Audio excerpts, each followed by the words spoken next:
but it developed character, work ethic, and a story. Like, don't nobody want to hear, I woke up, I made money, I got rich, the end. The end. All right. Hey, you guys. Welcome to this week's episode of Full Transparency. My name is Donnie Wiggins, and it wouldn't be full transparency if I didn't give it to you exactly how it's happening. And I got to tell y'all this, I'm nervous. Like, I know I've been doing the Social Proof podcast. We're still doing the Social Proof podcast, but your girl is nervous. So without further ado, I want to bring on my very special guest. We've been behind the scenes. We've been taking hours to set up our set and get everything ready, and we are ready to go. I can't wait to hear from you, Mr. Marcus Rosier. How are you, sir? I'm phenomenal, and I just have to say, whoever comes after me, you were not the first choice. You were not the first choice. First of all, don't put me out there like that. I am excited to be here. I get a chance to watch you step out and do something you should have done a long time ago. A long time ago. In full transparency, This was not planned for today. Really? No. I was coming to film content, just regular Instagram content with Ryan, and he said, we're filming your podcast today. And I'm like, we're not, though. And he's like, but we are. And next thing I know, we started like building the set out, and I'm on the phone with you. Like, where are you? You were at the bank getting your money together. And then you came right on over within an hour. So thank you. You already know. Thank you, anything Mark. for you. Here's what I like about what Ryan did. You do that to all of us. Yeah. So Ryan pulled a you on you. Ryan pulled a me on me. That's what he did. That's crazy. Okay, let's go ahead and get started. So I am thinking back as we were sitting here getting ready. I was thinking back to 2017. Man. We met in 2017. We did. We met at a conference or something somewhere. Oh, I want to tell it. Okay, tell it. So the first time I saw you, you were at Shan's studio. Y'all were doing something. Y'all used to always do entrepreneur events like every Friday or something like that. Yeah. And your command for the room, I had never saw anyone articulate, teaching business, but also challenging people. Mm-hmm. So it was several. You was in the middle of talking, and this is pink hair Dunny. Pink hair Dunny. This is pink hair Dunny. That's a different Dunny. It was pink hair Dunny. So I remember seeing a young lady that wasn't taking notes, and you said, so what, you don't need this? You got all your stuff all together? She was like, I'm good. She was like, so tell me what's on your paper. And the girl did that thing that people do, just one statement. Pursue my business. You're like, what is that? What is that? What is pursue my business? I was like, I like this. I like her. Because it was true. It wasn't so much, if people hear it wrong, I know your heart, because we've been friends for a long time. Yeah. It sounds like you're challenging someone, but what you're doing is not allowing the person to live up to their potential. Yeah. If you care about somebody, you're going to scream and say, watch out, move out of the way. Yeah. Well, you're about to be hit by mediocrity. Watch out. Yeah. Move out of the way. You know, I discovered early on that my purpose is to show people how to max out in their lives, right? Max out on this life, whether it's in your personal life, your professional life. Like, just don't do anything with mediocre standards at a mediocre level, and have a standard of excellence for yourself. And when you take on a calling like that, you can't be in a place where you let little stuff slide, nonsense slide, right? And you're a whole lot like me. True. I don't want to get into that just yet. I want to go back to 2017. Wow. Because I'm looking at you today, and you are this super successful coach in business, just like me. We kind of do the same thing. We do a very similar. We did discover that, yeah. Yeah, we discovered that we do a very similar thing. But in 2017, I remember we met at a coffee shop. Yep. And you were a ball of confusion. You were a ball of confusion. You were, at that time, working in like the medical industry, medical supplies, and you were contemplating a move back to Florida. You were contemplating getting heavily involved into ministry. Yeah. And you were contemplating entrepreneurship. Yeah. And really looking for your voice. Tell me about that transition. Whew. That was where we had a hard conversation. Mm-hmm. You challenged me every step of the way. So I was doing some consultant work, but it was more, and I still had a coaching business. I was already helping people write books, but it was kind of one of those things you wasn't passionate about. It just made money. Mm-hmm. Right. So I had a publishing company where we do a done for you service that was from their book cover editing, copy editing, formatting. I would build the landing page to sell the book, and then show them how to create a speaker one sheet to get on stage and speak on their book topics, right? So it was a done for you service. I didn't enjoy it at all. I was undercharging, not because people wasn't willing to pay me, but I didn't know how to charge my worth, right, in that space. So you had that on the side. I'm doing consulting work in the pharmaceutical space, so it was marketing, sales, you're doing lunch and learns, you're training sales team. It was a mix of everything. Coupled with I'm trying to speak, and I felt that calling to start helping people of faith and ministry. I didn't see it as a church. I saw people of faith lack personal development. The craziest part is the day that it hit me, I was at the very first social proof thing. The live event. Yeah, the live event, right? So that same day I came to Social Proof live event, and that night I was going to a church conference. Well, I'm at Social Proof live event, and people are crying, and there's this emotional side of they're being challenged in their business. Why are you not charging more? Why are you not this? And the girl broke down. I just feel like I've gone through so much, right? So she needed the emotional support. She really needed clarity of purpose. And every person who asked a question, I noticed they were not asking a question for clarity. They were asking a question of permission. It sounded like, so should I do this or should I do that? Not, hey, I'm doing this, and this. How do I make this better? Right. You're asking for permission. Right. You're not asking for clarity. Right. I go to the church event, and the pastor, no offense, it's a conference for people that feel like they're called to do business, but they're ministry related. And he said, if you feel like you got a call on your life to do business, come up here for prayer and come with a seed. And I'm like, that ain't really what they need. They need the strategy from the conference I just left. That's when it just kept tugging on my heart. Like, Marcus, you are faith in business. I've been entrepreneurial since back when I was selling Inspired by cologne. That's the cologne at the gas station where it ain't the real thing. Stop playing with me, right? If you like this, then you'll like that. That was you? Yeah. That was you. The half and half do-rags, gold caps, mixed CDs. Did you wear that cologne? I did sometimes. You were wearing the cologne? Oh, yeah. So you were your own walking testimonial? Oh, you sprayed it, smell like a batch of alcohol. Because I believe that when you're in business, you should always be a product of the product. Yeah, but it was bad. It was bad. So I'm imagining you right now with the grill and the do-rag and the fake Inspired by cologne. Oh, my God, That was you? Oh, yeah. If it was Creed, it wasn't Creed. It was Inspired by Creed. Were you successful?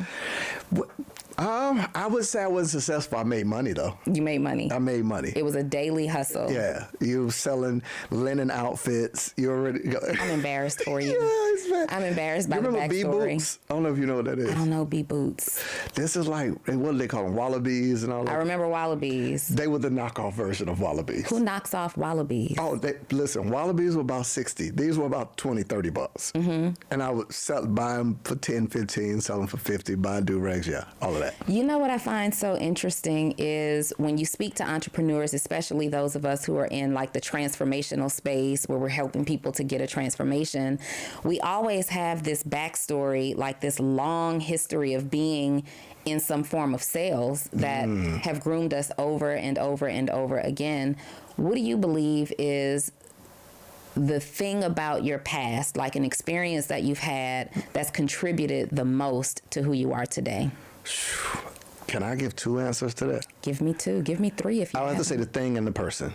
Okay. The person is my mom. Okay. That lady, nobody else could be my mother but her. She was one of those people that didn't... She would say it with such disgust on her face.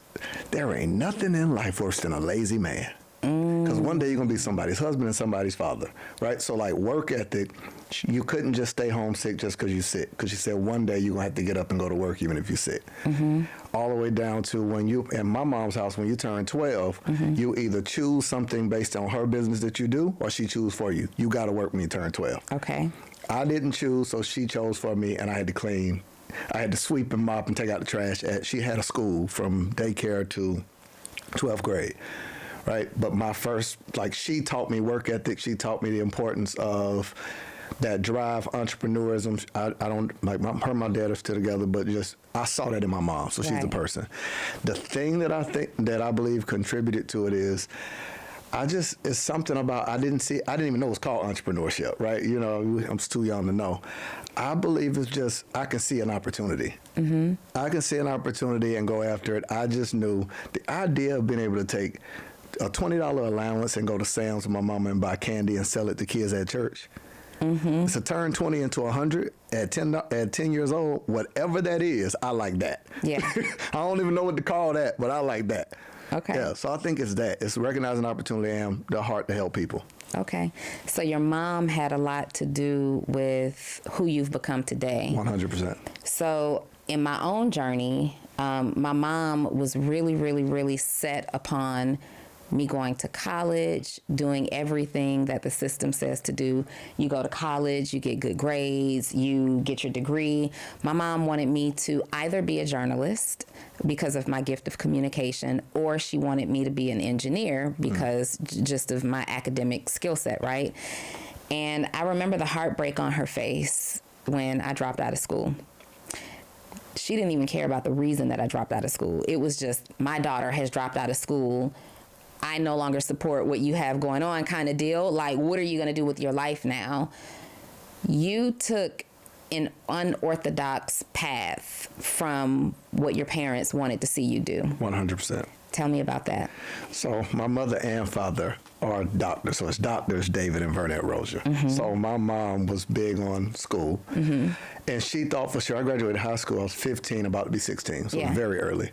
So her thought was you can have she said you'll have your master's by the time you're 19, because I took a lot of college classes. You can have your doctorate. So that was a path she wanted, because I think for all of our parents that success and degree was one and the same. Yeah. Right? Like there's no other path. So it did disappoint them, because she felt like you graduated so early, you're so smart. I wasn't smart, I just memorized stuff, right? Yeah. That path, I honestly came with heartbreak, even for me, because I didn't know what I wanted to do. So it does take you longer. And I was insecure. So the embarrassment of when people ask you, so what are you going to do about health insurance? Because we're great, both of us are great with words, you can do the word dance and say a lot and say nothing. Nothing at all. You're not answering the question. What are you going to do about health care? And you start coming up with a bunch of other stuff. Hey, what are you going to do about paying your bills? So, of course, for years, I didn't have an answer. I was that person that would go to an event, and I'll never forget this. Whenever people would get up to introduce what they do in a small setting, I pretend I have to use the bathroom. Like, I would get so nervous and uncomfortable, because I did that too. for over a decade, I didn't know, right? I didn't have the answer. Yeah. It was these, hey, I'm Jim, and I do this, this, and this, and I help People had the most important sounding things to do, and then here I am, like, I don't know, I be selling stuff. Right. I don't know, I do online business. It sounded so unimportant. 100%. Like, looking back, now, this is the first time I've ever said this openly. That's crazy. That's because you're my people. Full transparency. True. Right. True. Pun intended. Yes. Literally. Yes. It was that. The untraditional route, I think, was the best for me, because it built me. I always tell people you can't build a business bigger than you build yourself. So I feel like that journey built me. The business, the marketing, the ability to be able to spot a problem and come up with solutions for it, the sales, the operations, the ability to create what I call self-trust. Yeah. That I can make myself a promise and keep it, so I trust me. Yeah. Well, I can do that in my marketing. Marketing is making perfect strangers on the internet a promise, and knowing whoever takes you up on that, you can keep it. Right? That self-trust, that development. It was not easy. I had times lights was turned off. I had times where I had a Cadillac Escalade, couldn't afford. This like back with How I'm Living in MTV Cribs. Right. You already know. Had a Cadillac Escalade, rims on it, and I remember parking at my brother's house pretending I was asleep because my lights was off at home. And I think he knew. You know, just didn't have the money. Then worked at a school where you get paid once a month, where the saddest day of the month was the day I got paid, because it reminded me of how little I was worth. That check was spent before it deposited. $1,000, $1,000 and some change. Like, had to ride the bus to make an extra $80-something. Like, so you've got those in and out jobs that I just knew, man, I'm not narcissism. I just felt like I had more to offer the world than where I was at. So path is definitely untraditional, but it developed character, work ethic, and a story. Like, don't nobody want to hear, I woke up, I made money, I got rich, the end. The end. Yeah.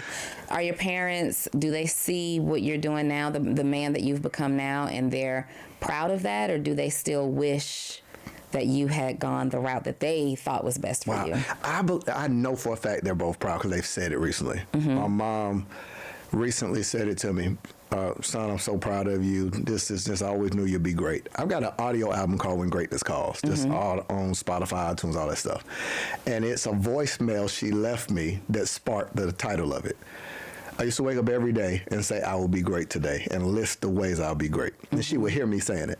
So on the voicemail is her saying, you can no longer say you'll be great. You're already great. You're already great. You're already Let great. me ask you this. I can literally think back to the moment where my mom experienced the shift and she became proud. Like, she was no longer worried. She no longer thought that I wasn't going to be doing anything with my life. What do you think was that pivotal moment for your parents where they're like, okay, we have to let him be a man and do what he's doing? For my mom, it's different from my dad. My mom is when I released my first book, because I talked about it for years, and you know how that go. You say you're going to do something. I was the ultimate procrastinator and never followed through with anything. So releasing that book, Marcus, you lightweight still a procrastinator. I don't think so. Marcus, I don't think so. you are lightweight still a procrastinator. I got to hear this. You are. How many times have you been supposing to call me for us to work on an idea? Oh, man. Is that procrastination? Yeah, it is procrastination, because at this point we've been supposing to do something together for like maybe 2 years.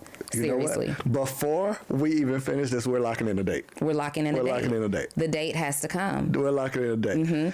You have... I don't think it's procrastination. Sometimes on both of our ends, I could overthink it because you know this has happened. I ain't gonna bother her, and you'll say the same. We'll see each other, but I meant to hit you up. No. So here's the thing. Here's the place where I am in my life, right? Okay. I am in my feminine energy, doing my thing, and when I have a man tell me that we are going to engage professionally, whatever, I'm leaning on you to follow through. Yes, so I'm putting that out here right now. Okay. It is on you to follow through and tell me when we're going to do this collaboration that we're supposed to be doing. I received that. You received it? No combativeness, no but. I received that. Okay. So that could be... That's really good, actually. I'm going to tell you why it's good. You can have so many areas of your life of productivity that you could still have a character flaw in another area, like interpersonal, I procrastinate. Business, I feel like I don't because of how rigid it is, but that's not good. So basically what you're telling me is because we're friends. I can accept. Because we're friends. I can accept You that. put me on the back burner and you're fully comfortable procrastinating. I am not fully comfortable. Why are you trying to embarrass me in front of guests? I mean, we're being fully transparent right now.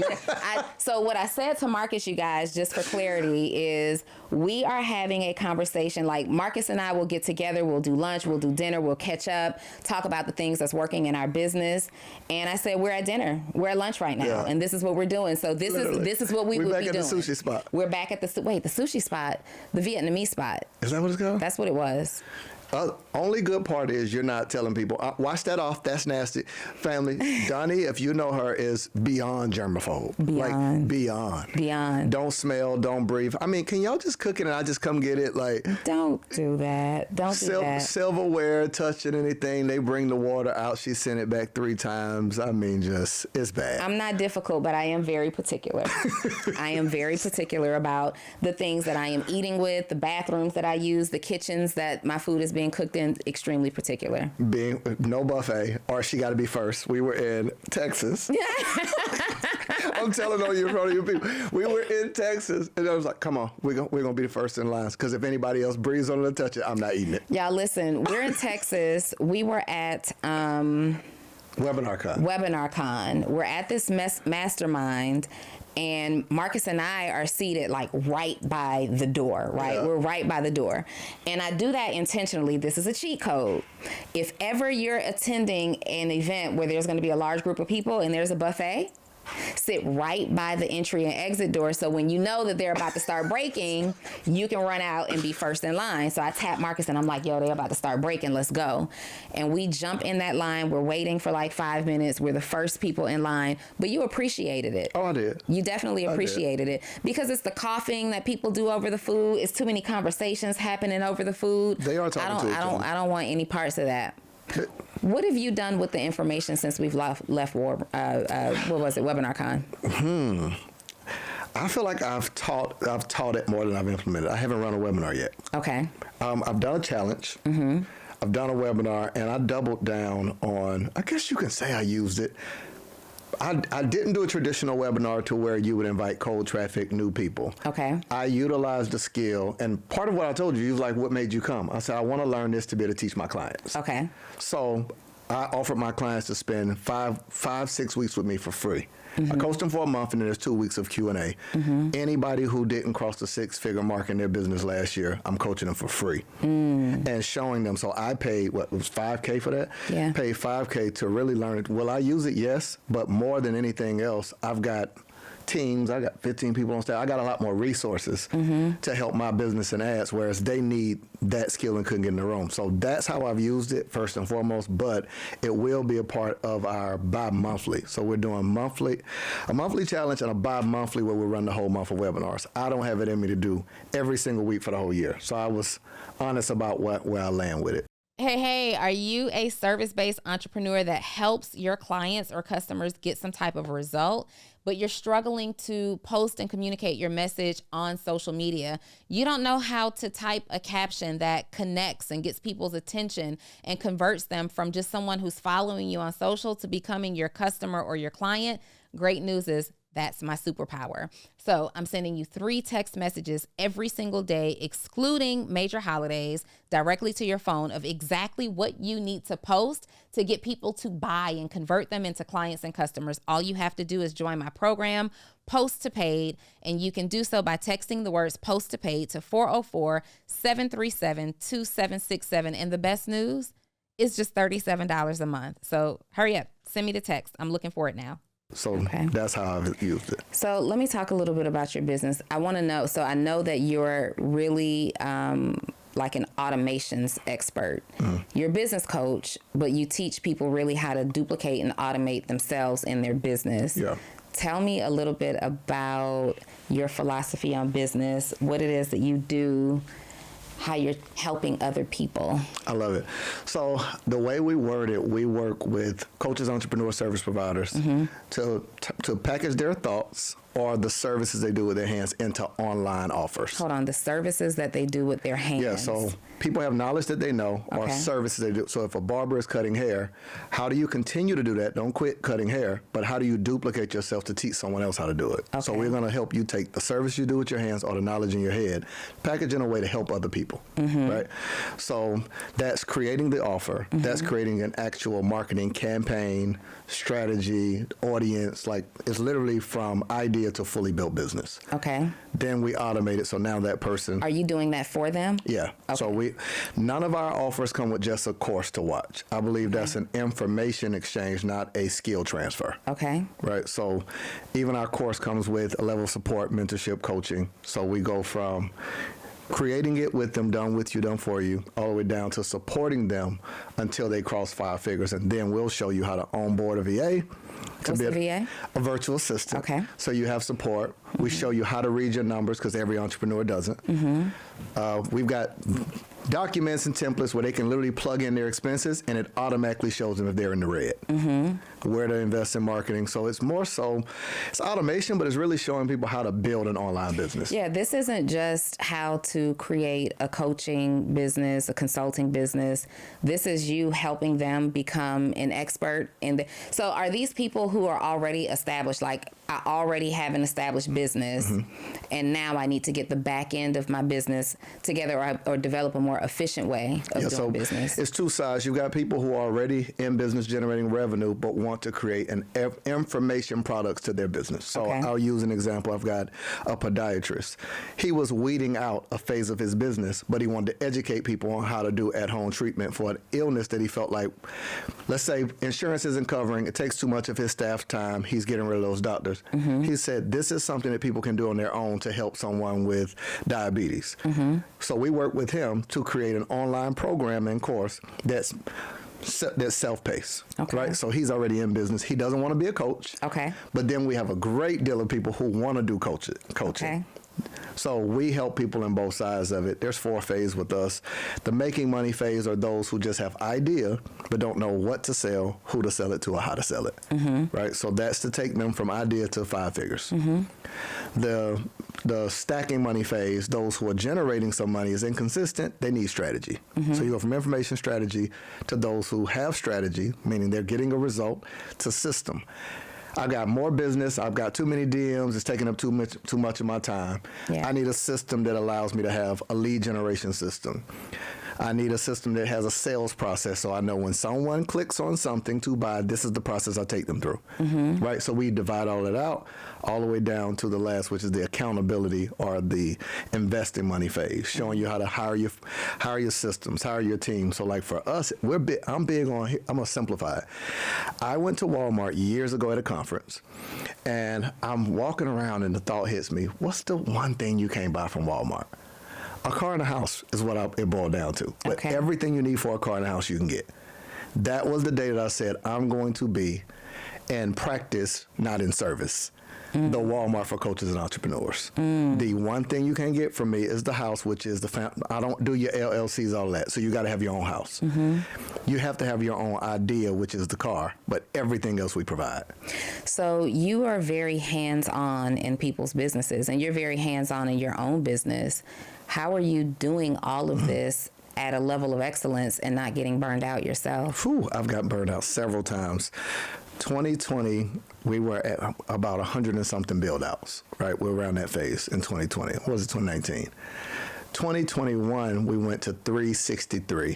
2022 was over 500 and something build outs.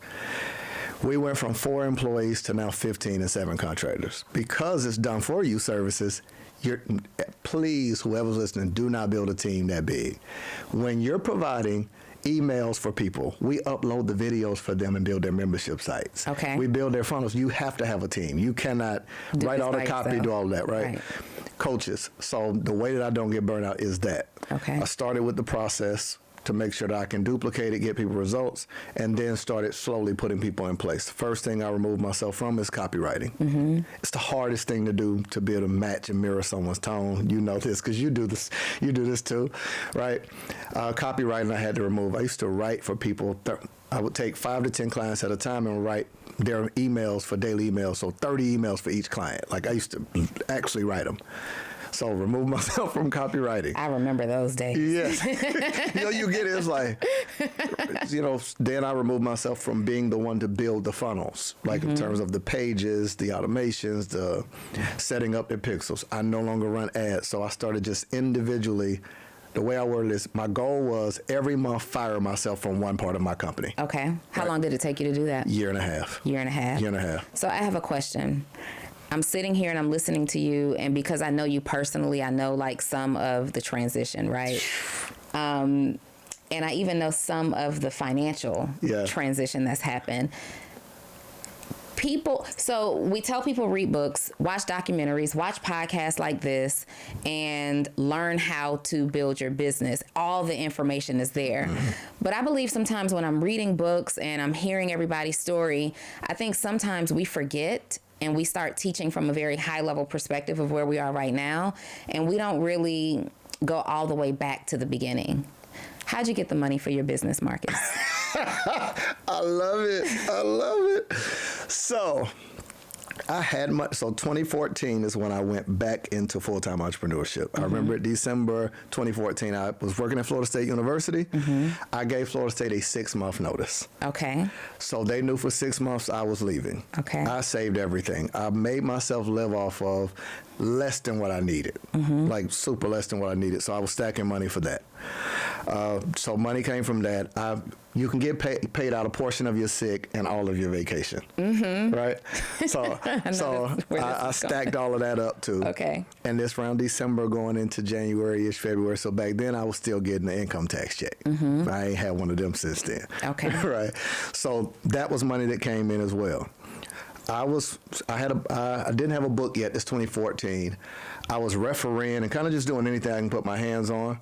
At the time, I was still speaking. I was getting a few speaking engagements here and there. I wasn't getting a lot of money, but 200 here, 500 here. So that was the original thing. What really made me money in 2015, July 15th of 2015, I wrote my first book, Win the Day is the name of it. My company's actually called that too. That book sold 1,000 copies in the first 30 days. So that gave me $20,000. Okay. Right. went on to continue to sell books, but also leverage that into speaking engagements and contracts. So I had a contract where certain schools couldn't pay you, but they could buy books. So that's a couple $1,000s there. Got you. I started pitching myself for radio and TV. How? I'm sure people are wondering. They want to know how. I created a script where I would look and see what kind of segments were on TV. I would call and act like I was someone working for my company. And I started pitching segments. Hey, I know that got to Atlanta and realized traffic is horrible. I'm from Panama City, Florida, a little small town, and Tallahassee. Yeah. I wasn't used to this kind of traffic. Yeah. So the first thing I thought of was my book, When the Day, was about basically turning the hours in a day into making every hour worth $100. The whole day's worth $2,400. You pay yourself an area most important 10% of the day. Anything less and you lost the day, right? So that concept. Okay. So you write yourself $2,400, $100 an hour. You owe you 240 hours to an area of your choosing. So I was like, I could do a time management segment to show people how to get more out of their day during their drive and commute to and from work. That was the segment I pitched. But I acted as if, so I called the first person. Hey, I'm sorry, I cannot remember their name. The person who's over booking for segments, and they're gonna start spitting out names. Yes. Every name they spit out, I wrote down, and kind of they give you the runaround. They gave me a voicemail when I followed back up. Hey, I'm looking for, and now I have a name. Got you. Got you. Right? Hustler.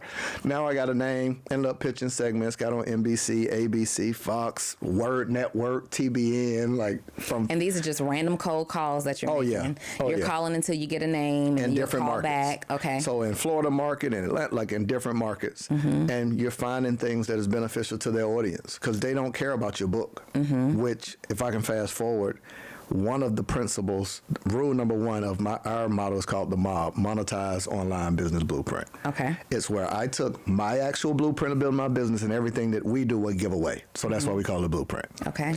Long story short, our rule number one is we don't sell products, services, or time. We sell solutions to problems. So we don't, the moment you get on a call with us and say, yeah, I got to sell my ebook. Ain't nobody trying to buy no ebook. Hey, I got to sell my course. You cannot sell a course. So I learned that from then. No one cared that I wrote a book but me. What they cared about is what solution to my problem does the book provide? So I never said I have a book. Hey, we've created a time management system to help people be able to get more done without having to balance between work and children, family, that kind of thing. With jobs, hey, we have this model we can help you increase productivity by dedicating 2 hours of dedicated work to your clients. Could we come and speak on it, right? So we never said we had a book. We had a concept. We had a premise to be able to help people increase productivity. Yeah. Right, so those were some of the things that how I got the money. Books help, speaking help, and it took off. I wrote 23 books in 3.5 months. I self-published 5 that year. Speaking took off for me, so I know it was God blessed me, spoiled me. By 2016, we traveled all over the world with that book. That book sold over 10,000 copies, self-published. So this is from 2014, a 2-year journey. 2016, the book sells all these copies. You're now speaking all over the world. How much money did you make in your first year as an entrepreneur? Shoo. I made 6 figures first year. First year? Yep. 6 figures. Right at one and some change. Now, I don't know how much. I'm sure that was gross, not net. Right. Because at that time, I was still paying for my own travel and all. Yeah. You know how they go. Yeah. So I wasn't negotiating like I should. So I was still paying for travel. I didn't know how to charge. I did a training for a company. I'm talking about 4 different sessions coming in and was charging speaker rate for companies' trainings. So I'm $2,500, $3,000, $5,000 to do 4 sessions, 8-hour days. You know?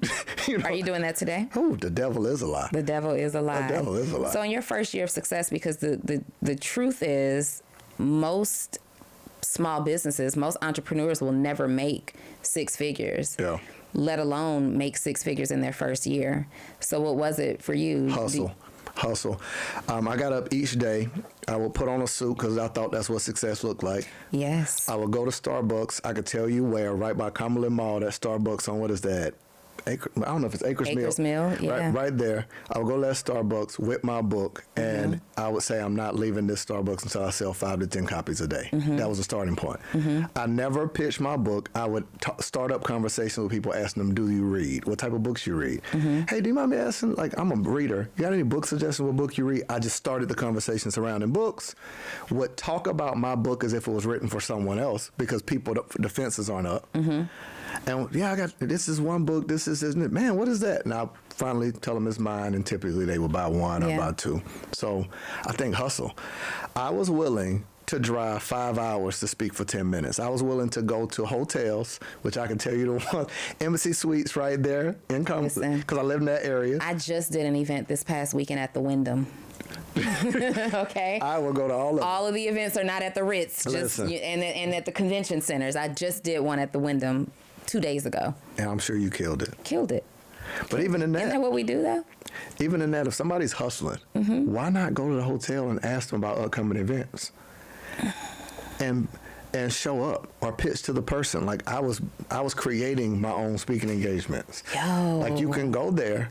Hey, it's an event coming up next month. I'm trying to remember the name of it because let me see. They're gonna connect you with a person. They're gonna show you the upcoming events. You just gave me an idea. First of all, that's a bar. All right. If you are a speaker who is looking to break through, like go to these hotels where events are happening and ask them what's on your calendar. Find out the information. But an easier way even than to do that, like go to Eventbrite. True. I just did an event this past weekend, and the host of the event asked, like, how'd you hear about the event? And there was only, I think, 40 people in the room. It was a specialized conversation.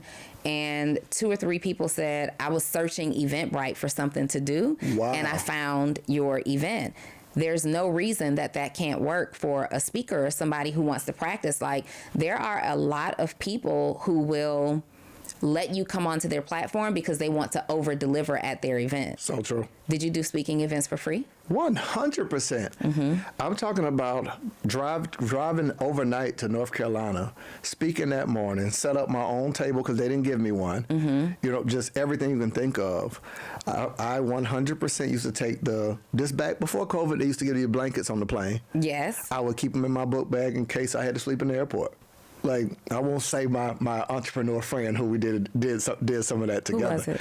I ain't gonna mention my man's name because he didn't tell that in his story. I want to know though. I'll tell you afterwards. No, just whisper it right here. Just no, because you're gonna say it on the mic. But I got the Amex Platinum back then because you can go in the lounge. I couldn't afford to eat certain times. So you can go in the lounge and you can take fruit out. You can take food, you know, so it was a way to, if I'm in the airport and I'm flying Southwest, you know, so, or even you start learning, man, you can buy a ticket, buy the most expensive ticket on your Amex. Let me not say this. No, say it. I would cancel the flight, get a full refund.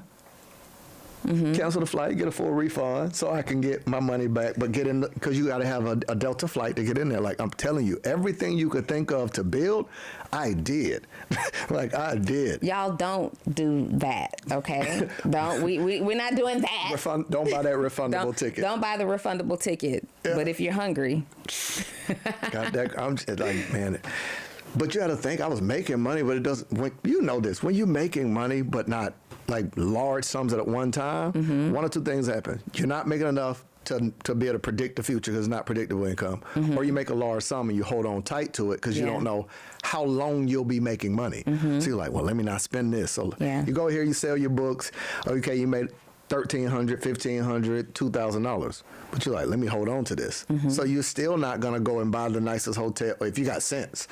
Nicest hotel, I wasn't buying clothes, any of those things. You remember this. I wore nothing but tracksuits. Nothing but your tracksuits with your logo on it. With my logo on it. I haven't seen a tracksuit in a long time. I'm going to bring those back. You name brand. No. Gucci down to the socks. Like my name. No. Ballin'. No.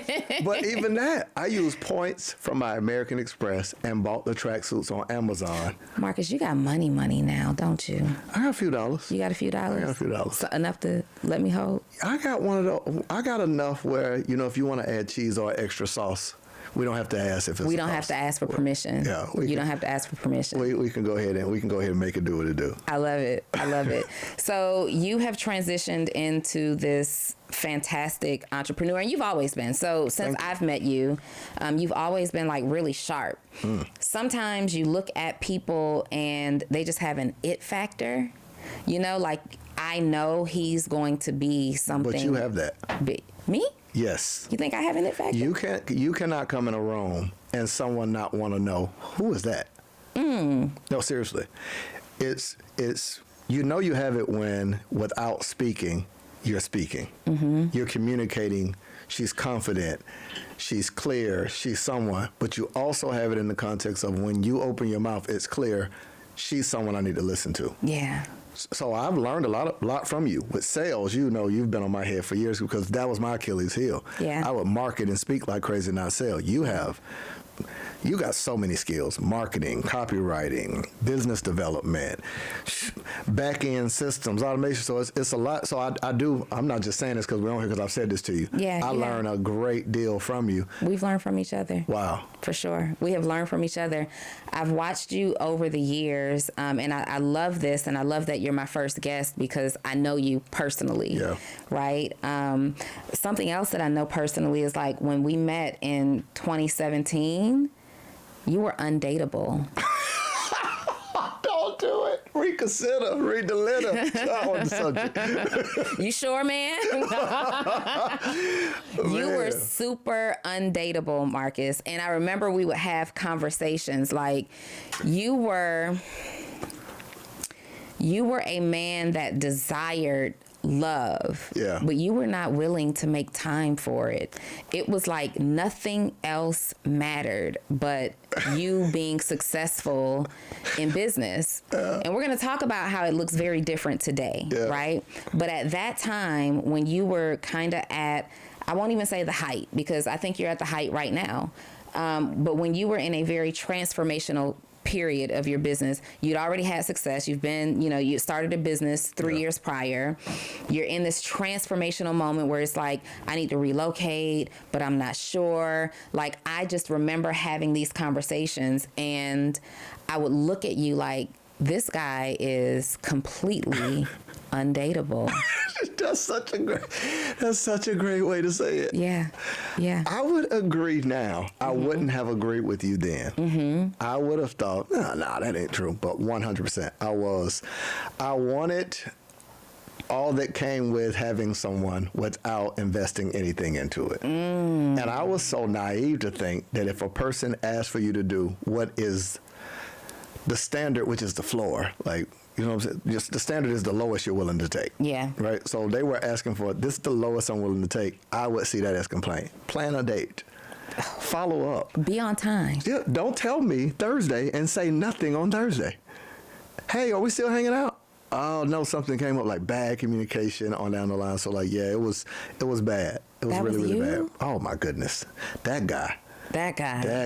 So what was the moment that said, when did you realize I can be successful? And let me start here because I'm seeing this a lot. I am seeing a lot of men who are now realizing that they're high value men. And it's like, I'm a high value man. I know what I know and I want what I want. And I can wait.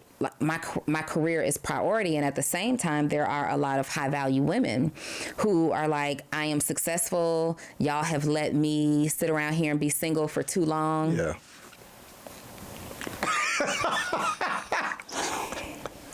I just love Donnie Wiggins. Y'all have let me sit around here and be single for too long. And you kind of get into this groove, and you were very much in your groove. Like, you weren't out in these streets. You weren't doing the most when it came to women. You were so focused on success. What changed for you when you realized, was it that you realized you could have both? You could balance both? It goes back to a beautiful song that was written by LL Cool J. When I'm alone in my room, sometimes I stare at the wall. And in the back of my mind, I hear my conscience call. Telling me I need a girl who's as sweet as the dove. For the first time in my life, I see I need love. There he was. Tell me where you were. Like, literally, that's the vibe. Man, I like, we all had these moments where we want what we're not willing to give. We want what we're not willing to give. Yeah. What did you want? What were you not willing to give? I wanted everything that came with a relationship, somebody who checks on you, who encourages you, who gives you everything from words of affirmation to cash apps. And sex.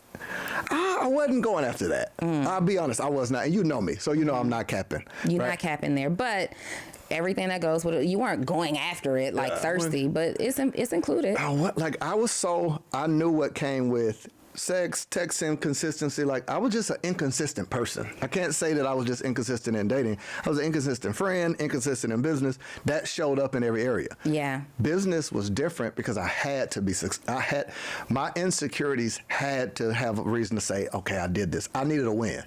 So like business was one of those driving forces. Some of those other things I could live without. So what was the turning point? Yeah. When I moved to Florida, I moved to Fort Lauderdale in 2019. Okay. Well, I was living in both. Like, you were back and for a forth. minute, I lived in Atlanta and in Fort Lauderdale.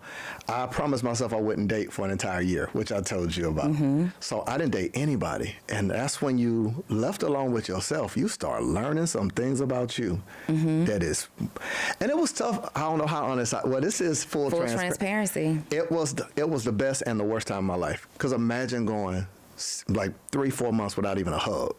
Ooh. Holding a hand, like seriously. So you have moments that you realize what that does to you emotionally, mentally. Yeah. I was in a beautiful solitary confinement. I'm living in Fort Lauderdale. I've got a nice place. I got the Teslas and all, but I'm not dating. So you go in places all by yourself, and you're seeing some beautiful people. They bad in the streets. The Lord didn't bless them; He spoiled them. But it developed a level of self-discipline. And here's what I told a friend of mine. I said, most men never test fidelity until someone's heart is on the line. They never know that they can be faithful until they're in a relationship and have to be. I wanted to see, can I be faithful to what I promised me? I'm not going to date. So if I can suppress my urge and say no with no one else's heart on the line, I knew I'd be ready to be in a committed relationship and say no. Right? So like that year, that's when I came to know what I was looking for. I think sometimes, and I did the same thing, so I'm not going to say it like a bar to someone else, but it was me. Yeah. We don't normally date what we want. We date what our confidence can afford. We don't normally date what we want. We date what our confidence can afford. Yeah. Your confidence back then afforded what? It didn't afford everything that I wanted. I settled in dating. So the person that you would really want, the one that's confident, the one that's outspoken, when you talk about high value women, high value woman is going to, the closer you get to her, she's going to see things about you that you see in yourself that you're not willing to face. Now the difference is, because you're not the one that is, you can't point to your money because she has her own. Yeah. You can't mask certain things. Like you really have to give her the one thing that when you both have money, you normally don't give in another relationship. When you have money, you can give dates, you can give everything else, so you can hide it. You can hide everything else. So I always talk to my friends who, man, there's some gold diggers, bro. If you market money, don't be mad when your marketing works. Your marketing works. Your marketing works. You market sex, don't be mad when your marketing works. Whatever it is. You market lifestyle, your marketing works. 100%. Yeah. So it was that. I did not feel the best about me because, I'm sure you know this, your life can change overnight. Like, you got to think, 2013, 2014, or even in that period of time I'm figuring it out, I went a whole year and a half and could never pay all my bills at the same time. I went to Walmart, I remember it. George Foreman Grill was out. I would buy great value turkey burgers, bread, and noodles. That was my grocery list for 2 years. Like, remember it. Slap that thing on a George Foreman, noodles, stretch, bread. So even though your money shifts, if you're not intentional, your confidence doesn't. So you make more money, but you still feel the same way about yourself. That's where I was. So it's like, you're not really sure about yourself. And remember what we talked about, you didn't know how to explain to people what you do. I didn't have no clear, I help coaches, entrepreneurs, like, no message statement. Right. You didn't have this clear message and statement, XYZ statement, I help statement. So you're making money, but you still don't know how to describe what you do. You still don't feel fulfilled. So like you bring all of that into your dating life. Yeah. You bring all of that into the people you meet. I feel like my faith is the thing that changed my life. Like I'll never turn my back on God because He introduced me to me. I did not know who I was. The greatest thing he ever did. Do you think you were happy? I mean, I believe that before we can be successful in relationships, we have to be successful in relationship with ourselves, right? And even as a single woman over the years, I've always been really happy with myself. I did have some struggles in that area last year that I still don't really understand why, because honestly, last year should have been the happiest year Killing it. of my life, right? But there was still something inside of me that was missing. Do you think in that period, like the deeper rooted issue is that you really just weren't happy with yourself, like you're building this career, but there's still something that you needed to piece together first before you entertained love? Yeah, while being 100%. 100%. There's a question that I heard. I want to say Tony Robbins. I want to give credit because the internet is filled with thought thieves. Yes. People will steal your thought and post it like it was theirs. Ooh, right, like thought thieves. Started. But I think it's Tony Robbins. He asked a question to a lady: whose love did you want or need the most? Like, I'm probably messing it up. Like, whose love did you want or need the most? That question stood out in my head. I would say my father's love and affirmation was most important. And I felt for the longest like my father was around. He was in the house. He and my mom was together. He wasn't abusive. He was a great father, but he wasn't really vocal. He was real critical. He wasn't vocal about accomplishments. And it wasn't until I got into ministry that my father got excited, and I felt like he didn't love me. He loved that I was doing what he loved. He loved ministry, so you're doing what I love. But as we started talking now, it healed me because it's like, other people, your dad's so proud of you, he would tell them. When he started telling me, I didn't realize, I didn't want to even admit I needed that. I felt like I'm over 30. I was over 30. It was like, how hard it is to say, I need my dad to be proud of me. I need my dad to be proud of me. I need my mom to say, man, that's my boy. I think that's more common than we know, though, because that's what I was chasing for so many years. Like, I was so focused on making sure that I made it. Like, it had to happen, or it had to happen. There was no option because I needed my mom to be proud of me. Yeah. You made me cry. Well, almost. Like thug tears. Like, you ain't gonna skip over. Like, look at what you do for your mom and for your daughter. Yeah. Seeing you buy your daughter that car. It wasn't just the car either, right? Beautiful car, Mercedes. Shout out to Donnie. Like, that's not a just an everyday car that a parent buys. First car, yeah. It was your daughter's response to it that speaks volume to your real accomplishment. You were able to package you and impute it into her heart, her perception, her gratitude. To reproduce that, that's what I was looking at. Stop playing. Are you serious? Like, it was the most beautiful thing that you have to celebrate. And then seeing you and your mom's relationship and the joy you get out of treating your mom for her birthday. Like, I already know when it's that time, you're going to set it out. It's in a month. It's in a month. You better run a challenge right now. It's in a month. We already have Chef Stryker on deck waiting. Oh, Lord. Yes. Save me some of that sauce on them lamb chops. Absolutely. The lamb chops are going to be there. But I'm not letting you get out that easy. There came a time where you knew that you were ready for love. Yeah. Did it slap you in the face? Or did it just like you bumped into it? Man, you and I align so much because we're both big on affirmations, manifestation, visualization, those type of things. I attach it and tie it to my faith. So the year before, I went that year without dating. I was successfully single.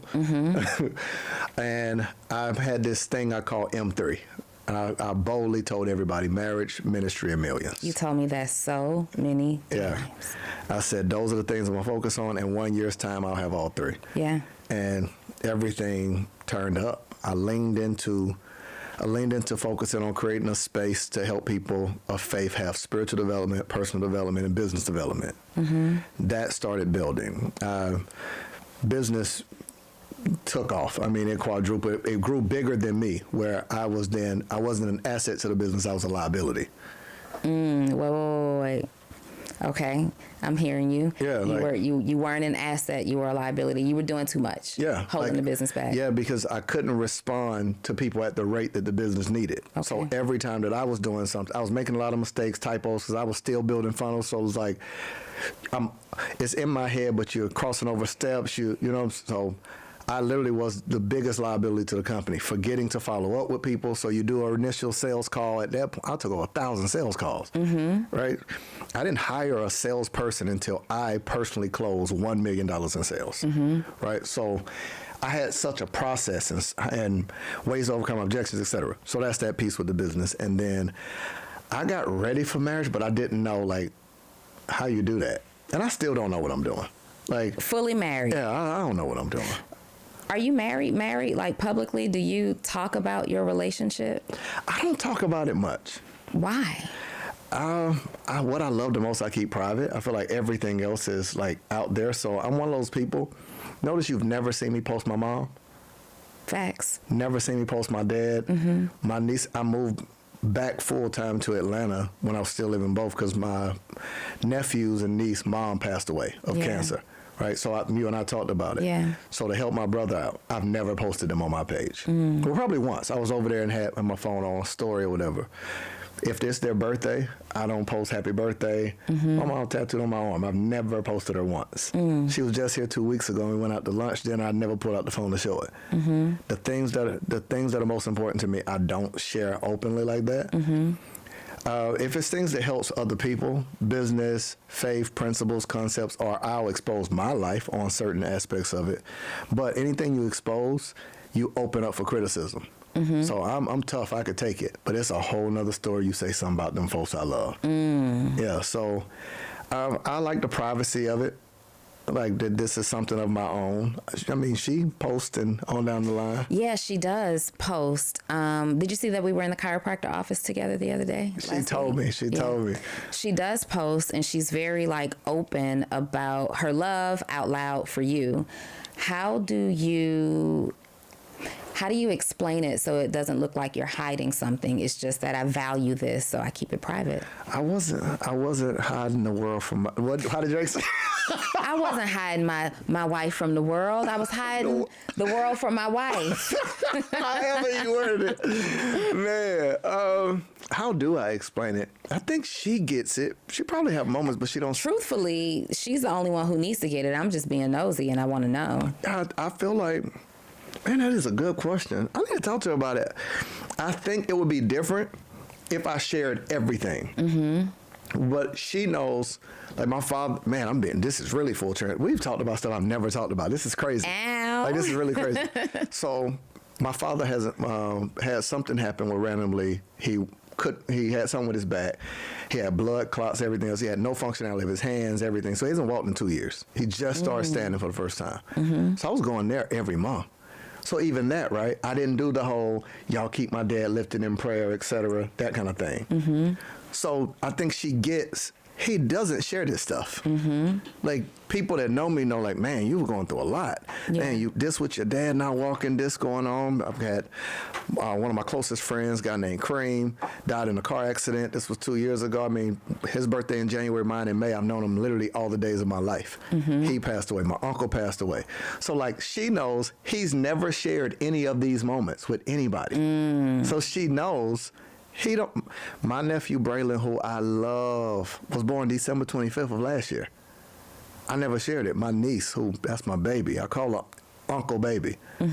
I never share it. So I think she sees how I move and really understands my largest accomplishments, even for myself. Like when we hit certain milestones or things that I had my videographer come. My dream watch was this presidential Rolex. Let me see. Okay, little something, little Prezi, little Prezi. I like it. It was my dream watch. It was on my stuff of what I wanted to buy. I had my videographer come with me, film it, but I never felt comfortable sharing it. She's like, why don't you post it? No, that's just for me. Bought my dream cars. You've never seen me post a car. I got 5 cars. So I think she gets, he doesn't share that stuff. I've seen you post those cars. Story, not not a hey blah blah blah. You know what I'm saying? Like just more so in my stories we talking about it.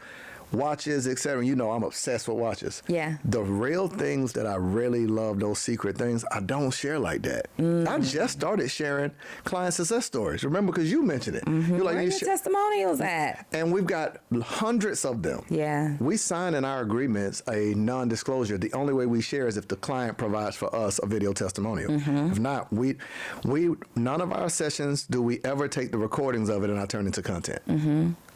Clients download it, you got 30 days to download it, we delete it off the system, right? So I think I've just got this structure about myself where if someone called me right now and was like, where you at? I'm not going to say I'm here filming with Dunny. I grew up, like church and street. On the same day my dad taught me how to put a sermon together, the same day homeboys from my neighborhood taught me how to cook crack and weigh weed. Oh, wait a minute. Right. No, I didn't like know same this. day. You know what I'm saying? Same day. So like I grew up in a context of conflict between like Denzel, an American gangster and preacher's wife at the same day. Like I literally grew up in church and street. So I'm big on everybody tell their own story, but it makes me a loyal friend. Talking to me is like talking to yourself. I do not repeat people's information. I don't tell what people should tell about themselves. Man, if someone said, Donnie already told me, I'm still not telling. Donnie already told me. She did? Oh, okay. All right. That's just how I move. So I don't answer the phone and tell people's business. So it's like I kind of carry myself in a way. 100%. You're just really, really private. It's certain things you and I have talked about that have never been shared openly. And that's why I rock with you, because you don't repeat things. I'm not telling. You don't repeat I'm not telling a soul, all right, because I value my privacy so much. I have a group of girlfriends, and there are 3 of us, and I'll tell one girlfriend something that I didn't tell the other girlfriend, and that other girlfriend will say something to me about what I said to the one friend. And we're all sisters, right? And they don't get it. They do not get. I get so pissed off. Like, how's she know my business? How does she know? And they're like, but we're sisters. It's like the cluster of us. We're only friends because we're, you know, it's a group. I don't care. If I don't tell you my business, don't tell my business. So I believe in karma. And I believe in the law of reciprocity. So if I value my business so much that if you tell me something, it's going to the grave with me, period. Otherwise, I open up the floodgates for all of my personal business to be out in these streets. Everybody doesn't have that value, especially now with social media. And I'm not blaming social media. I think that people feel like they're missing out on something if they don't quickly share it. You know, I'll give a very quick example, and this will be like 10 seconds. Okay. I remember being at Beyonce's concert. It's like Formation tour at Mercedes-Benz Stadium, so she had them back to back. A friend of mine gave me access to be able to work on that tour. Like I was over there, corporate sponsorships, that kind of thing. So you're the point of contact for one night was for Ivy Park, which is a Beyonce thing. The next night was for the other one. Long story short, I watched a young lady who was on her dance team. She came to take photos. She was like, hey, does anybody have family they want to take photos? Long story short, one of the young ladies wanted the opportunity to ask a question, but what she did instead was take a picture. So she took the first picture and was like, hold on, let me get another one for my Snapchat. But the whole night I kept hearing the girl talk about what she do and dance, and it hit me. You don't really get an opportunity to get photos and questions and all these things. But because the young lady valued the ability to share her moment with the internet more than she valued the ability to get an answer, she missed out on the moment. Right? It was more important to show you that I was here and I got a picture with Beyonce than to get the answer that could change my life and possibly get me hired to work with her. I move like that. I really think if I go to certain people's home, I do not pull out my phone to show that person's home. Huge pet peeve. That's why nobody comes to my house. That's one of the things I will say I'm teaching my lady too. It's like she come from Canada. This whole entrepreneurial world everything now is different. Safe and beautiful to her. She got here and she was used to leaving the car running, going inside the grocery store. Oh, we don't do this that. Atlanta. We don't do that. They leaving stuff everywhere. So it to answer your question, I know we went the long route. I just value people, man. Like I think the most valuable thing in the world is people. I think everything that we could ever do in life is to deposit ourselves in others. I'm not just saying this because I'm on the show. Your impact 100% outlives you because there's going to be rooms that people are in that your name has to be mentioned in rooms that you're not in. How I mentioned Tony Robbins. He's not here and hopefully he'll watch it, but won't watch this. Yeah. How do you... interrupt a thought in someone's mind or deposit yourself in their life to where they have to be mentioned, where they're relevant, right? So that's my guilty pleasure, just this honor towards people. I love this. Marcus, the one thing that has remained consistent with you and I is that we can talk for hours and hours and hours, right? And we got to wrap this up in a second. I got to have you back. Oh, I'm here. But I always value your mind because you're a very profound thinker. Wow. And I love that you are consistent with operating on principle. Purpose, but principle. Like, you cannot be moved away from your convictions. Anything that you are convicted in, like, I look at you and you're one of those entrepreneurs in this space. There's a lot of fluff out there right now. There's a lot of for show out there right now. And there's a lot of people who have not yet grasped the concept of transparency versus show off. Right? And I love whenever I see you, you're in your lane. You stay in your space of being exactly whoever Marcus Rosier wants to be in that moment. You are him. So if you're custom suits, you're custom suits. If you're sweatsuits, workout suits, whatever that is, you're that. If you got the drip going on, you're that. But it's not influenced by anything but your own convictions, your own desires. You spoke about like the cars and things like that. I remember you sharing a journey about you posting, I think it was on Facebook, that you posted this Tesla and you're like, I'm going to own that, right? Did I say too much by saying the kind of car that you drive? No, you're fine. Couple of Teslas, all right? You posted the fact that you wanted this Tesla. I think you were standing by somebody else's Tesla. And now you have a few of them. You have a few of them, and you had something else, and another something else, and another something else, right? Do you believe that your mindset and your belief is responsible? Like, what percentage of where you are today is belief? 100%. Your life will eventually arrive where your mind frequently visits. That's a quote I always tell people. Your life will eventually arrive where your mindset visits. Where your mind frequently visits. Okay. So mentally, you should visit the future frequent and often. Explain that. Yeah, you have to tour your future mentally to see I always believe that you need an and then what process, meaning not making the money the day after and then what. That's visiting the future. Visiting the future is not, I'm going to make 6 figures. It's, and then what? Yeah. Because if you don't have a plan for what happens after you make it, then you're not ready for it and don't believe it's going to happen. I make plans for what happens after the goal happens. Okay. It's an and then what, right? So my mind visits the future. Part of my morning routine, I do creative visualization. That's me creating what I want to see. Then I go into meditation. Then I go into affirmation. Right, so I visit the future so vividly that if someone looks on my page, I posted and showed, I literally used to call it Simple Life 2020 back in 2015, and said I'd be retired and only work in faith and business. Ooh, okay, so your morning routine, visualization, you called it something else. Yeah, creative visualization. This is you visiting your future in your minds. And so in layman's terms, you guys, that means go and drive the dream car. Right? Go drive the dream car, have an experience with it so you can lay and have real visual moments with yourself about experiencing those things. Go by and drive in the neighborhoods, drive through the neighborhoods, walk through the homes, tour the homes, try on the clothes. Right? You produce the feeling in your body. Your body and those chemicals you feel doesn't know. You start convincing your mind. You want to do it so often. I'm trying not to say it the way I'm thinking it, but I'll just say, you want to do it so often and visit it so often in your mind that your reality feels like a lie. You feel, ooh. Like when you open your eyes and don't see it, you don't want here's what I truly believe.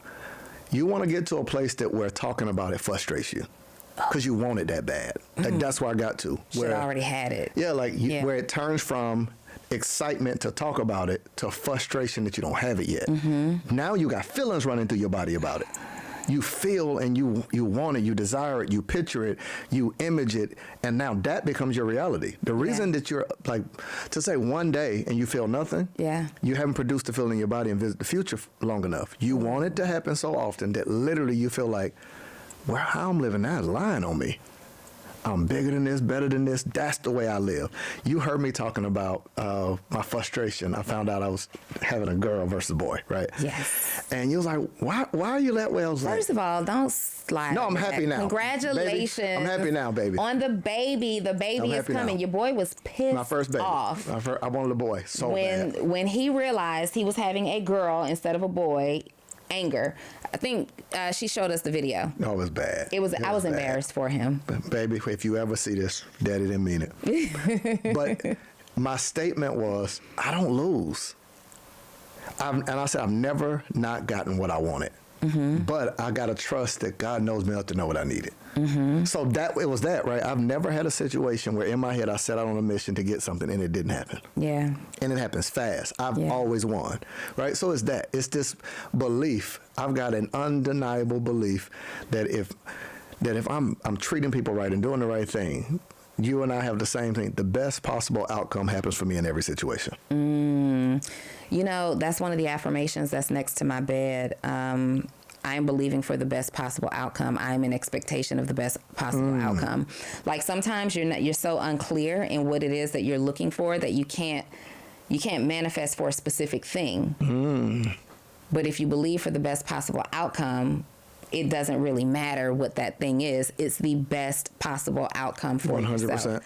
Yeah, so I'm often believing for that. We could go on and on. We got to do the part, like we're just getting to the part that like sends chills through my soul, right? We're just getting through that part. Before we wrap up, I want to hear about give me the best piece of advice that you have for entrepreneurs. Like we've talked about so much. We talked about the journey. Thank you for giving me a real picture of what it looked like to actually have, how you had the money to build your business, right? Also, thank you for being a good sport because I called you some names. You did. I called you a procrastinator. Few names. Procrastinator. You hurt my feelings. I might have. I think maybe though it made you better because you know that I see that I think that this is it. And it turns out he was just procrastinating when it came to me and our business relationship. No. But I want to know your best piece of advice right now in the climate specifically that we're in entrepreneurship. What advice would you give to somebody who is really trying to get their business to the next level? Gotcha. Man, I got so many things I can share. I'll say this in less than 2 minutes. We are 100% in a new economy. The number one thing that you have to realize now is in this new economy, you're going to have deep empathy. And it's not about you just packaging and selling products. Deep empathy to where you emotionally feel the pains of people. So when you communicate to them in marketing or in messaging, they know that you know them better than they know themselves. They know that they're frustrated. They don't know what to do about it. So deep empathy gives you the advantage. You can't be taught this. You have to actually care. So in the new economy, the best advice I can give is do not be that doctor writing prescriptions for patients you've never seen. The deepest empathy, this is how you earn the right to be paid. Okay. You earn their money by knowing how to help them better than they know how to help themselves. So that's number one. Okay. Can't teach that, but you got to know. Okay. Don't solve all problems that one. Okay. So number two, you're going to have a high level of skill.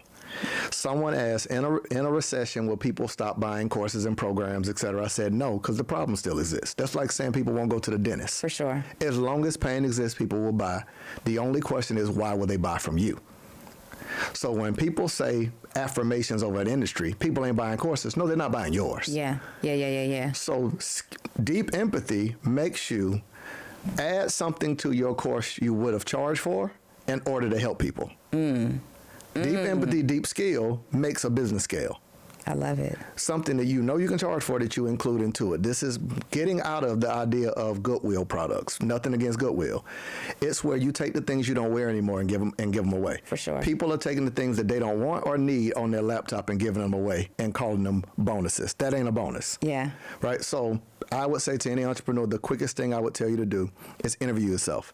Act as if Donnie from the Social Proof podcast and from Full Transparency is interviewing you. Write out the questions of your journey. Okay.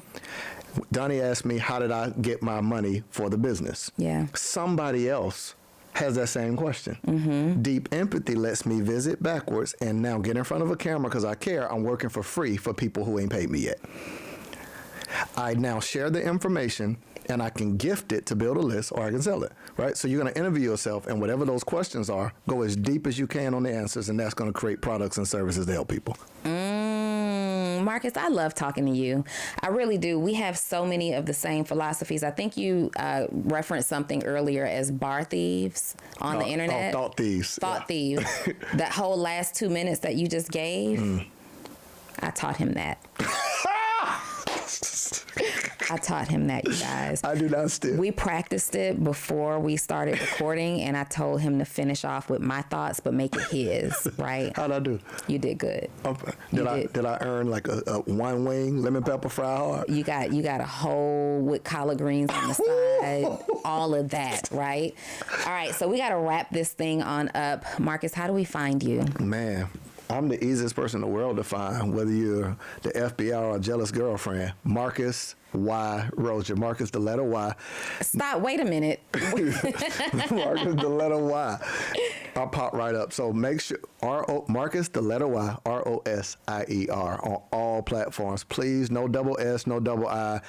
Fake page is crazy. Yes. Yeah, fake page is crazy. So I'm easy to find. So many free resources that we have. Everything in link in our bio. You can't buy anything. It's free.